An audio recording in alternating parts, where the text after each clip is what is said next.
Ayun mo halaya si fam.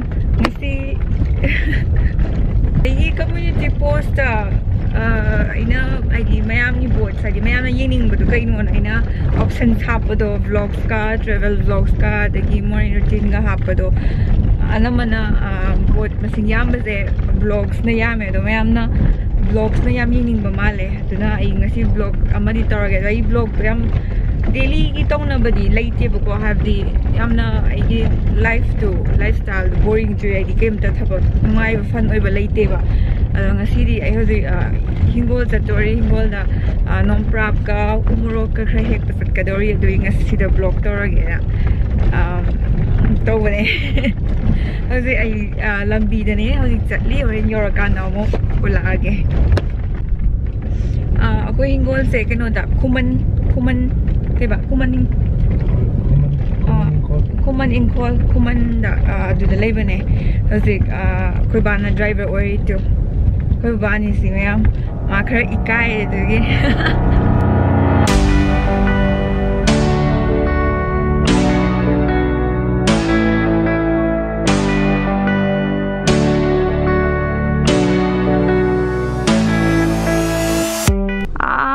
Da charu mai tha ji ura ure da ai khutsia ada mechin na low kauri am phazai green ji camera da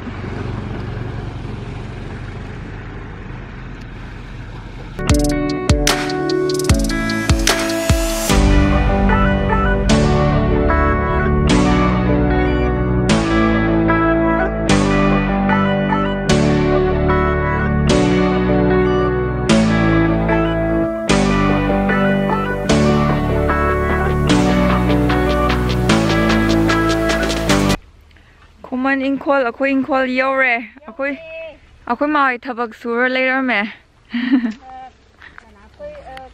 to khuman hinggol di pon makhong adagi hino makhong sida khameng ha tha da si napi na kayo na hoji tori de ne o napi phali khameng gi makhong gi napi thongman da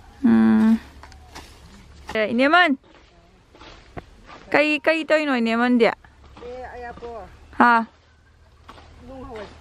nung hawai phoi ba okay toro dudi sini ako hinggol yam songi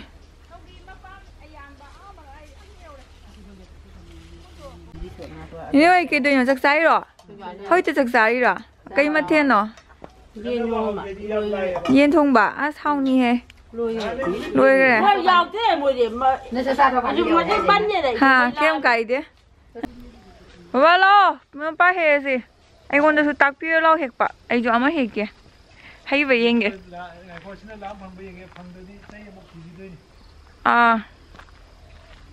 mà tụt ta rồi ha ha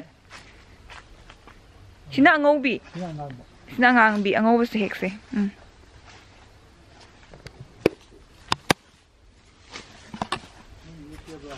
ai cho mình lịch bắt nghe amatar sina angobi mà chú si cái anh khăng ge mà pan gì mà cua thì khăng đâu có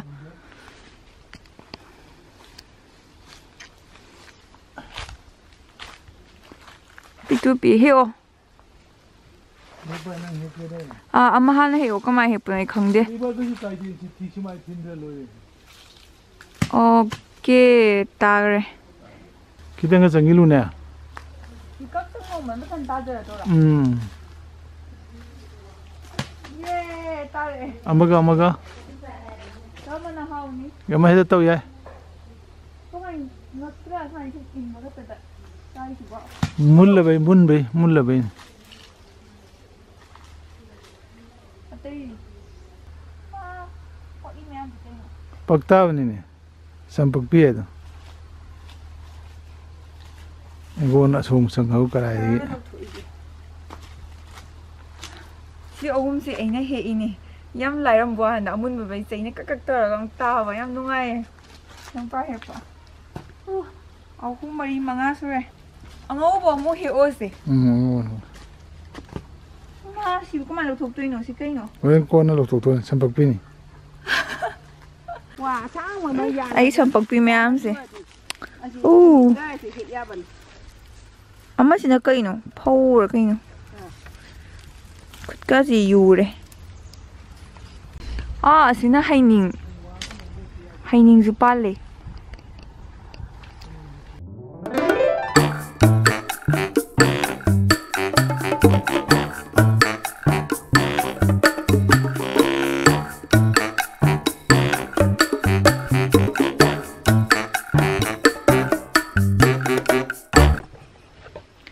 hꯧzik sigi saugri se si masa si am sang hi dena ko masa yam thang brai si thang na ne ka that le na gai da hap ya na ngai digi pap ka that li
On the first day of Christmas, my true love gave to me a partridge in a pear tree.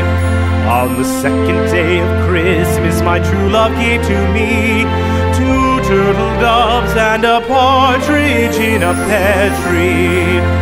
On the third day of Christmas, my true love gave to me 3 French hens, 2 turtle doves, and a partridge in a pear tree.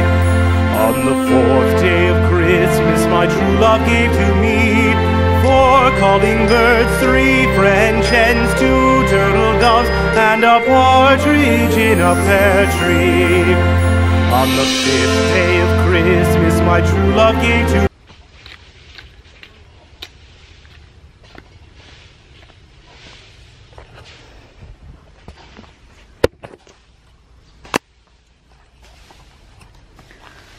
lore si mai sine kapolore horen si kanghal laga keno hai mahi thakpagi juice sem nangai si je chogri je kanghal da na mahi je ising da phutlabo ko aduga keno toba chini thum hapa apa mami dimo matungin to thakpa yam haw bane si je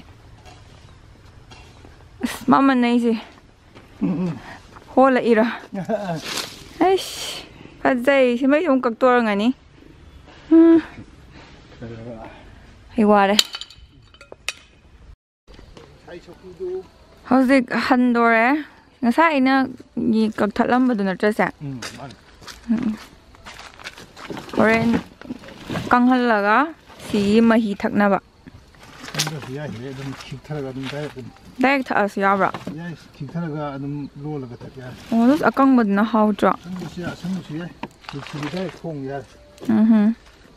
Thong bay na thong bay na. Thong mo ta. Yare aduga lola ga mahita siya. Ya mai na akang musya akang dafya. Okay. Go ya. Sai nomprap ka lega.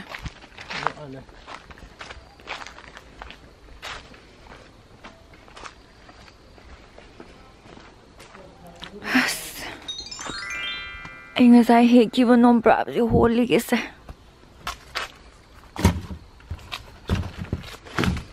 Sina angaw makai hapaloy re. Angang ba ba? Angaw ba na te angang ba soy gre.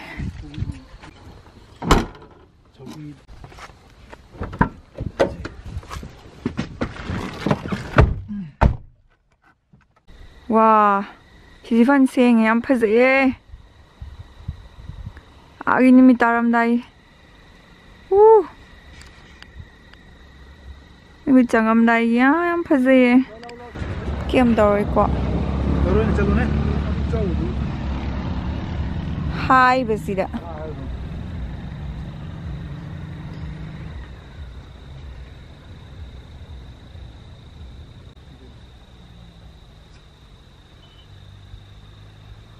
이싱제 루반 아이 카메라에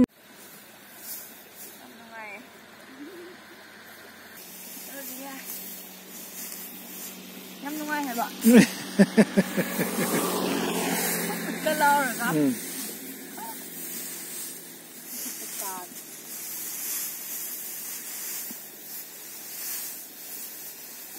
Như sao vậy chưa? Sao rồi? Lâu rồi.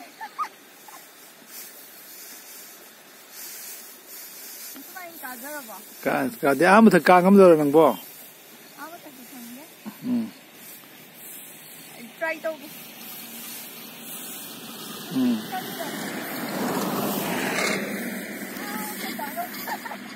Go.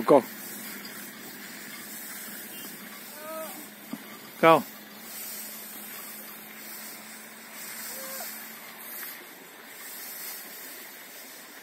Adi mà thật pra mà tôi nói lepo. Yani. Ye leini. Ondar sarute onda bu.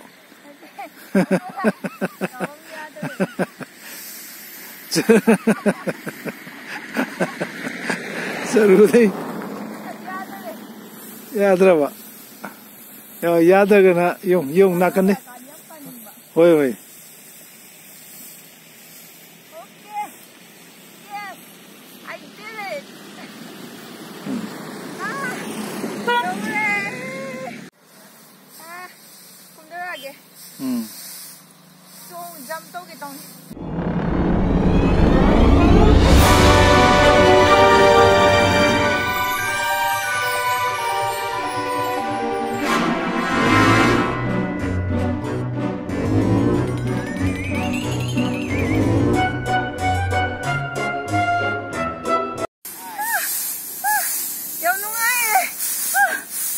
Lần đấy nè.